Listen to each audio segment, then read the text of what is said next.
Hello मेरे प्यारे बच्चों, क्या हाल चाल। मैं मुकुल आप सबका स्वागत करता हूं एक बार फिर से मैथ कोर्स पर। आशा करता हूं आप सब लोग बहुत ही ज्यादा अति उत्तम होंगे। तो शुरू करेंगे बच्चों आज की क्लास। बच्चों आज की क्लास में हम exercise 3.2 according to new syllabus पढ़ेंगे। इसका क्वेश्चन नंबर 3। पिछली वीडियोस में हमने चैप्टर की इंट्रोडक्शन, एक्सरसाइज 3.1 और एक्सरसाइज 3.2 के पहले दो क्वेश्चंस कर लिए हैं खत्म। तो बढ़ते हैं क्वेश्चन नंबर 3 में, जिसमें है 6 पार्ट्स और सारे के सारे हैं स्टेटमेंट क्वेश्चंस।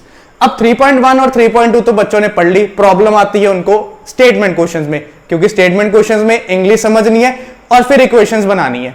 अब इंग्लिश समझ के इक्वेशन बनाना थोड़ा सा है मुश्किल, पर मैं उसे करूंगा आसान। तो चलिए चलते हैं आगे। अब क्वेश्चन नंबर 3 में बोला गया है, form the pair of linear equations for the following problems and find their solution bye substitution method. आप इन प्रॉब्लम्स की पहले इक्वेशंस बनाइए और उसको सब्स्टिट्यूशन मेथड से करिए सॉल्व। अब क्वेश्चन नंबर 1 में बोला है, the difference between two numbers is 26 and one number is 3 times the other, find them. दो नंबर्स का डिफरेंस है 26 और पहला नंबर है 3 टाइम्स अदर नंबर के। आपको निकालने हैं दोनों नंबर्स। क्या करेंगे इसमें, हम करेंगे एज्यूम। हम मान लेते हैं कि जो फर्स्ट नंबर है वो है आपका x और जो आपका सेकंड नंबर है वो है आपका y। आप एक्स वाई के अलावा कुछ भी अल्फाबेट्स ले सकते हैं, पर मेरे फेवरेट एक्स और वाई हम वही लेंगे। अब क्वेश्चन में बोला है the difference between two numbers, दो नंबर जो हमने अज्यूम करा है उनका डिफरेंस 26 है, यानी कि x माइनस वाई 26। अब मैंने x को रखा है आगे, इसका मतलब x y से बड़ा है, तभी माइनस करके आ रहा है पॉजिटिव आंसर।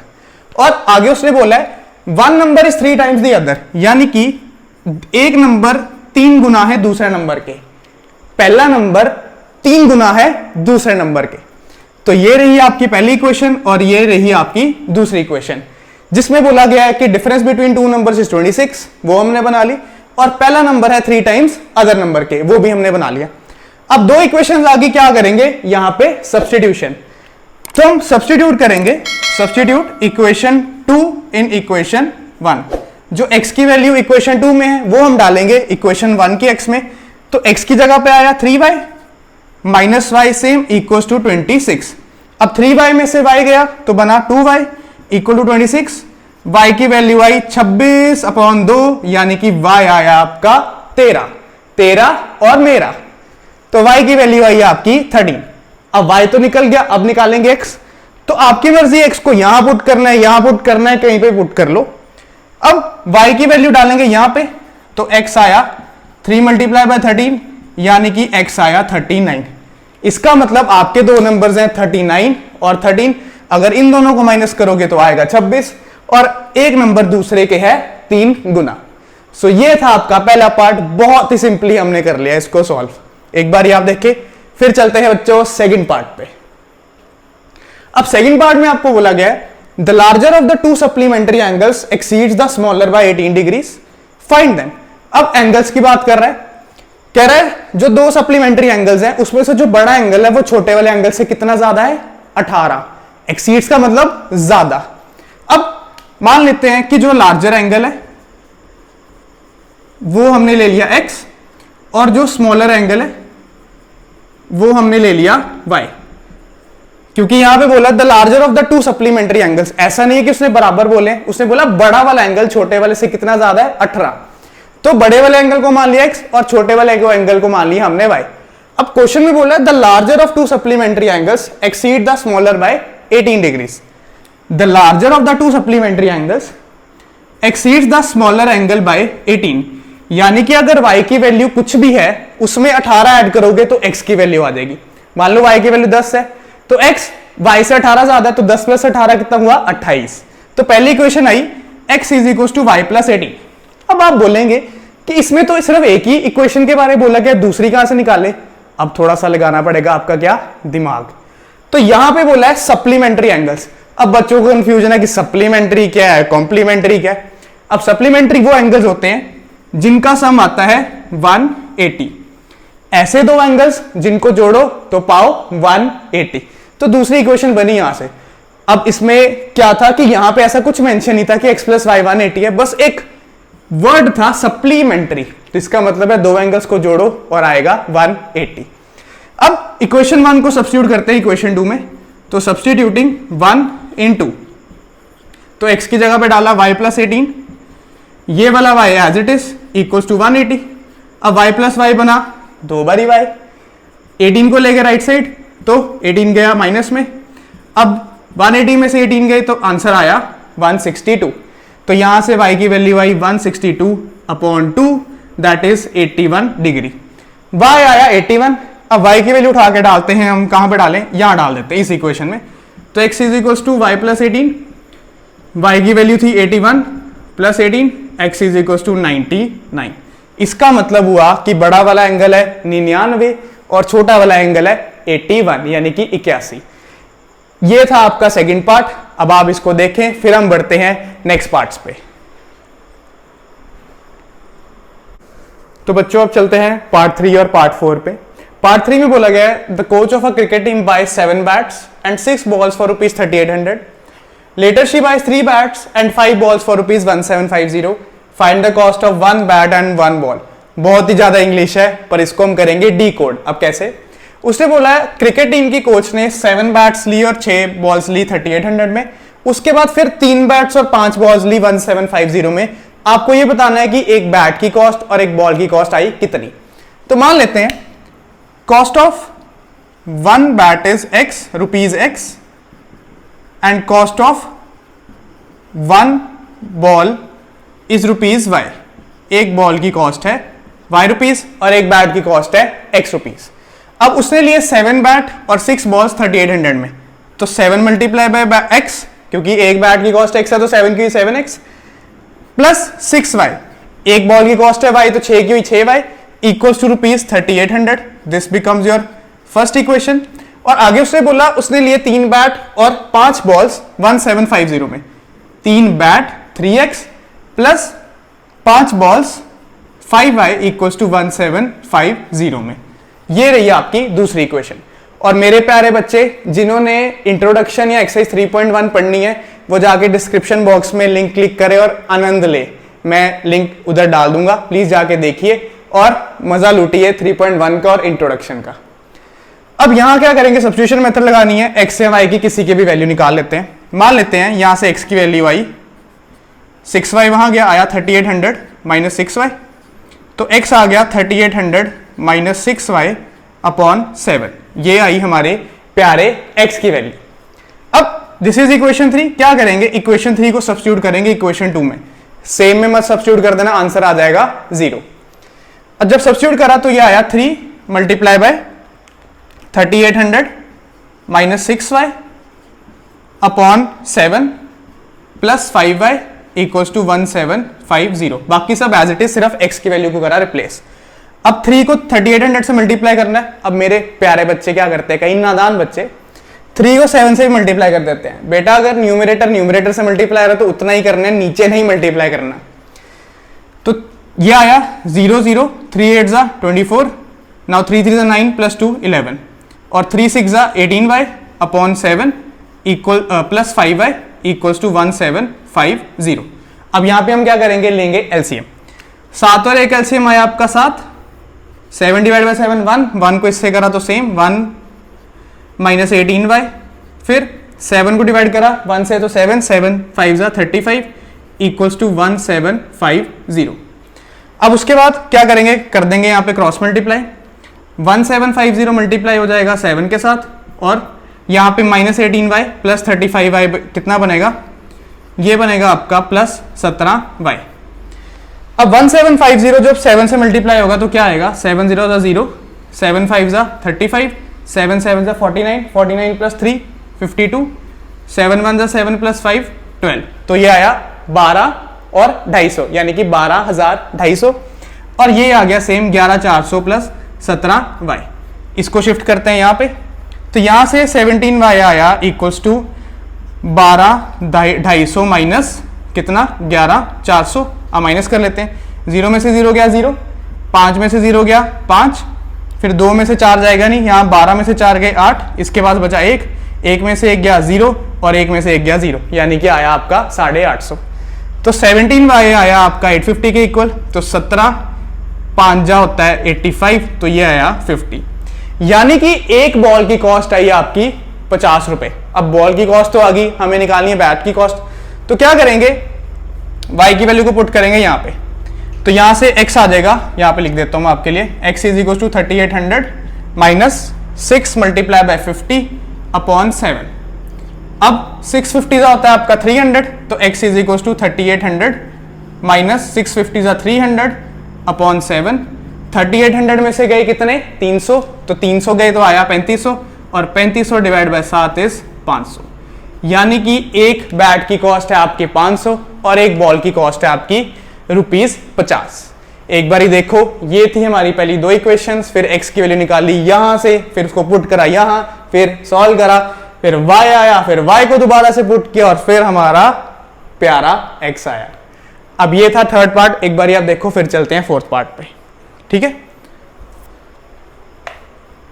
अब फोर्थ पार्ट में बच्चों बोला है the taxi charges in a city consist of fixed charge together with the charge for the distance covered. For distance of 10 kilometre charge is ₹105 and for 15 kilometre charge is ₹155। What are the fixed charge and the charge per kilometer? How much does a person have to pay for 25 kilometer? फिर से statement में भारी सी English, पर हम इसको करेंगे easy. अब मैं यहां से रब कर देता हूं ताकि हम अपना ये वाला सोल्यूशन स्टार्ट कर लें। अब क्वेश्चन में आपको बोला है कि एक बंदा अगर 10 किलोमीटर ट्रेवल करता है तो उसको देना पड़ता है 105 रुपए, जिसमें उसके फिक्स चार्ज और चार्ज पर किलोमीटर दोनों है। और अगला अगर 15 किलोमीटर ट्रेवल करता है तो उसको देना पड़ता है 155 किलोमीटर। आपको फाइनली ढूंढना है कि 25 किलोमीटर के लिए उसको कितना पे करना पड़े। तो मान के ये चलते हैं, हमें फिक्स चार्ज ढूंढना ना, तो let fix charges be x, मान के चलते हैं फिक्स चार्ज है आपका x, और जो आपका एडिशनल चार्ज है यानी कि चार्ज पर किलोमीटर वो हमने ले लिया ₹y, चार्ज पर किलोमीटर हमने ले लिया y। अब क्वेश्चन में ये बोला है कि जो उसका पे करना है ना, वो charge together with the charge for the distance covered है, दोनों मिलाकर दिए गए हैं, यानी फिक्स चार्ज दे के और फिर 10 किलोमीटर ट्रैवल करने के बाद टोटल बनता है 105। यानी कि जब आपने फिक्स चार्ज दे दिया, फिर आपने 10 किलोमीटर और ट्रैवल करा, यानी कि पर किलोमीटर के हिसाब से, तो पर किलोमीटर के हिसाब से y है, तो 10 किलोमीटर का बना 10y। इन दोनों को मिला के आपने दिए 105 रुपए, मान लिया। उसके बाद उसने बोला अब बारी है 15 किलोमीटर की, जिसमें आप फिक्स चार्ज दे चुके हैं, यानी कि आप x पे कर चुके हैं। अब 15 किलोमीटर एडिशनल गया, यानी कि बना 1 का y तो 15 का 15y, इसको मिला के देते हैं 155। अब ये रही आपकी सेकंड इक्वेशन। अब आपको इन दोनों को सॉल्व करके पहले xy निकालना है, फिर जो xy आएंगे उसको 25 किलोमीटर में एडजस्ट करके 25 किलोमीटर का पे निकालना है। तो यहां से x की वैल्यू आई 105 माइनस 10y, यानी कि इक्वेशन नंबर 3। अब जो इक्वेशन 3 आई है, क्या करेंगे, इसको सब्स्टिट्यूट करेंगे इक्वेशन 2 के x में, ये इक्वेशन 3 को डालेंगे हम यहां पे, तो ये आएगा 105 minus 10y plus 15y equals to 155।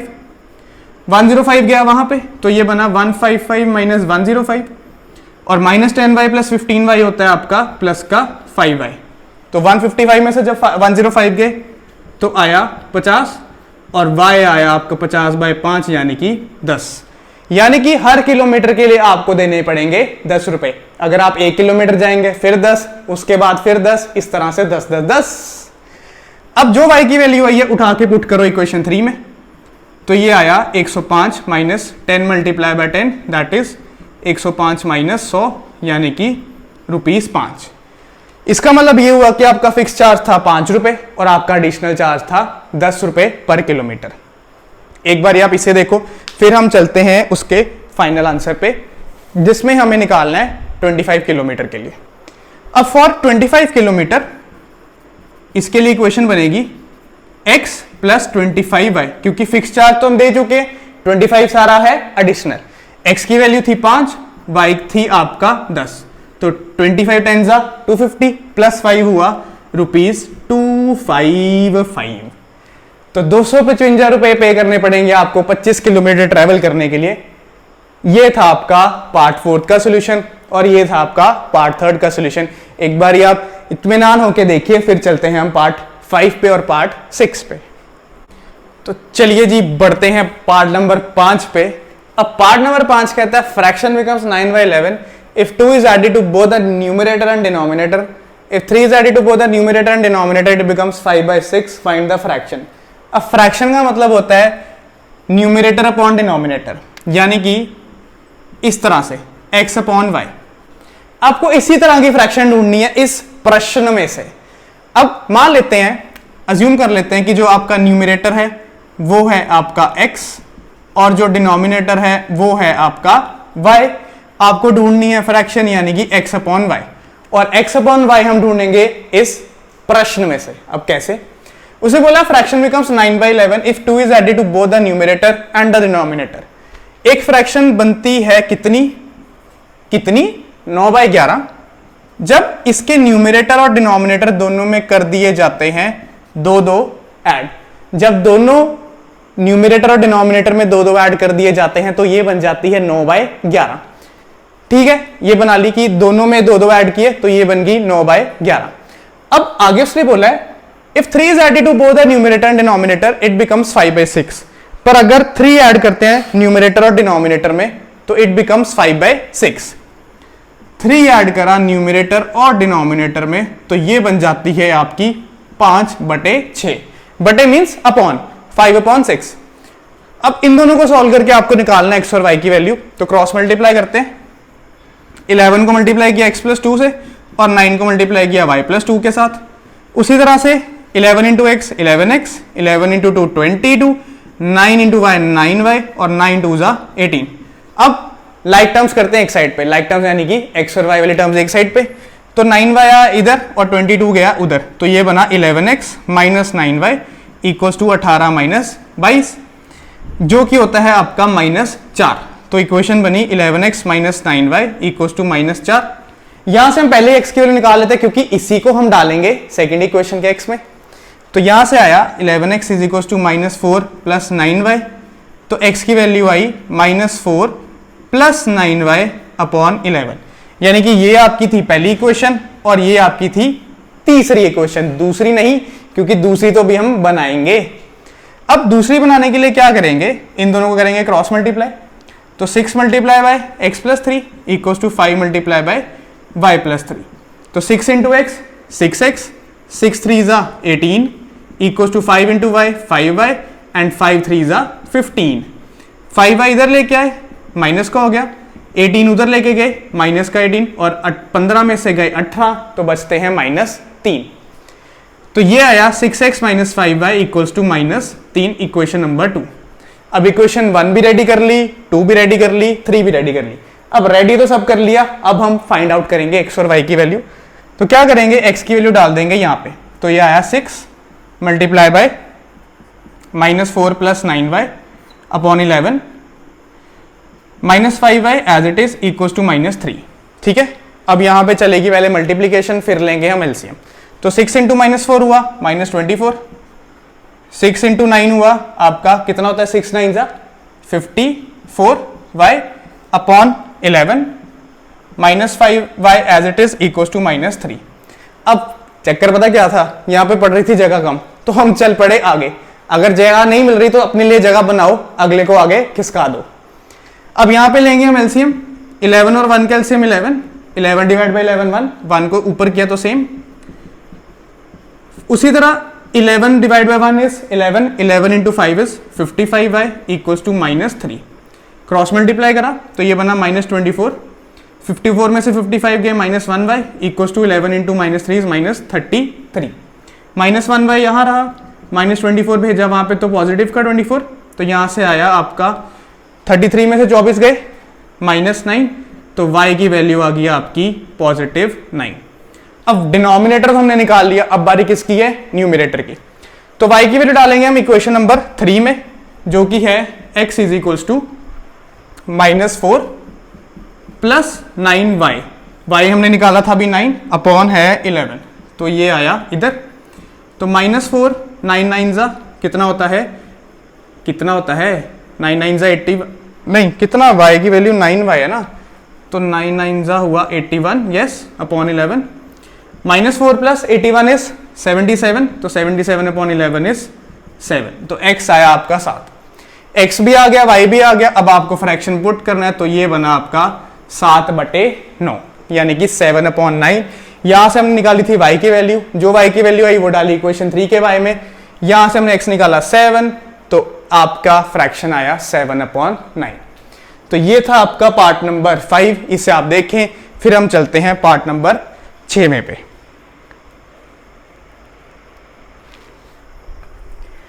अब यहां पे फिर से जगह पड़ रही है कम, तो क्या करेंगे, इसको हम कर देंगे रब, क्योंकि बोला जाता है ना जिसकी जगह है वही आगे लेगा, दूसरा लेगा उसको फिर भी भगवान वहां से निकाल देगा, क्योंकि जो डिजर्विंग है उसी को मिलेगी उसकी जगह। चलिए चलते हैं हमारे लास्ट पार्ट पे। और जिन बच्चों को वीडियोस अच्छी लगे और जो चैनल पे नए हैं, प्लीज चैनल को सब्सक्राइब करें, अपने फ्रेंड्स के साथ जरूर शेयर करें। अब पार्ट 6 में बोला है 5 years hence age of Jacob, Jacob है वो आप देख लेना, will be 3 times to his son। उसने बोला जो जैकब की एज है 5 years hence यानी कि 5 साल आगे, 5 साल बाद वो 3 गुना हो जाएगी अपने बेटे के, और 5 years ago 5 साल पीछे जो एज ऑफ जैकब थी वो थी 7 times to his son। मैं आपको दोबारा से क्वेश्चन समझाता हूं क्या बोला गया। क्वेश्चन में बोला गया 5 years hence the age of Jacob will be 3 times to his son। पहले तो ज्यूम करते हैं कि जो जैकब की एज है वो कितनी है, वो x ईयर्स है, और जो सन की एज है वो कितनी है, वो है y ईयर्स। अब क्वेश्चन में बोला है 5 years hence 5 साल बाद age of Jacob will be 3 times to his son। जो जैकब है वो अपने बच्चे से 3 गुना ज्यादा बड़ा हो जाएगा 5 साल बाद। तो पहले तो दोनों में 5 साल बाद की बात करते हैं। दोनों में हमने क्या करा, 5 साल जोड़ दिए। अगर फादर 5 साल बढ़ रहा है तो बेटा भी 5 साल बढ़ेगा ना, ऐसा तो नहीं कि फादर बढ़ गया बेटा वहीं का वही रह गया, ऐसा नहीं है, दोनों 5 साल आगे चले गए। तो 5 years hence the age of Jacob will be 3 times। अब स्टेटमेंट के साथ डिकोड करते हैं, the age of Jacob will be 3 times to the age of his son. यहां पे आ गया x + 5 = 3y + 15, तो 5 को भी वहां लेके तो ये बन गया प्लस का 15 - 5 यानी कि x = 3y + 10। मैंने यहीं से आपकी x की वैल्यू रेडी कर ली ताकि इजीली हम सेकंड इक्वेशन के x में पुट कर सकें। अब आगे उसने बोला है 5 years ago यानी कि 5 साल पहले की बात कर रहा है, ये थी आपकी 5 years hence यानी कि अब से 5 साल बाद। तो 5 years ago का मतलब हुआ 5 साल पहले, यानी कि अगर अभी मैं हूं 20 का तो 5 साल पहले मैं कितने का था, मैं था 15 का। वैसे मैं 20 नहीं हूं, मैं 18 का हूं। अब 5 years ago दोनों की एज में 5-5 साल हमने घटा दिए। उसे बोला 5 years ago Jacob was 7 times। 5 साल पहले जैकब 7 times था अपने बच्चे के। 5 साल पहले जैकब 7 times था अपने बेटे के। तो इस इक्वेशन को सॉल्व करा तो आया x - 5 = 7y - 35। -5 को वहां ले जाते हैं और 7y को इधर ले आते हैं, तो ये बना -35 + 5 यानी कि x - 7y = -30, इक्वेशन नंबर 2। अब इक्वेशन 2 मिल गई, क्या करेंगे, इक्वेशन 1 की x की वैल्यू डाल देंगे यहाँ पे। तो x की वैल्यू आई 3y + 10 - 7y = -30। 3y में से 7 गया -4y, और इस 10 को वहां भेजा तो बन गया माइनस का 10, तो -4y = -40, यहां से y आया आपका 10, यानी कि जो सन की एज थी वो आई 10। अब कई नादान बच्चे क्या करते हैं, फादर की छोटी कर देते हैं और सन की एज बड़ी निकाल लेते हैं। प्लीज थोड़ा कॉमन सेंस लगाना, ऐसे मत करना। अब जो y आया उसको पुट करते हैं हम इक्वेशन नंबर 1 में, x = 3y + 10 यानी कि 30 + 10 = 40। तो the age of Jacob is 40 years। तो ये था आपका पार्ट नंबर 6 जिसमें हमने जैकब और उसके बेटे की एज निकाली है, और ये था आपका पार्ट नंबर 5 जिसमें हमने फ्रैक्शन की वैल्यूज निकाली थी। So this was your exercise 3.2 according to the new syllabus. यहाँ पे ये खत्म हो जाएगी। नेक्स्ट वीडियो में हम एलिमिनेशन मेथड पढ़ेंगे अच्छे से, क्योंकि वो इजी मेथड है और बहुत इंपॉर्टेंट मेथड है। So till then take care and be safe, bye.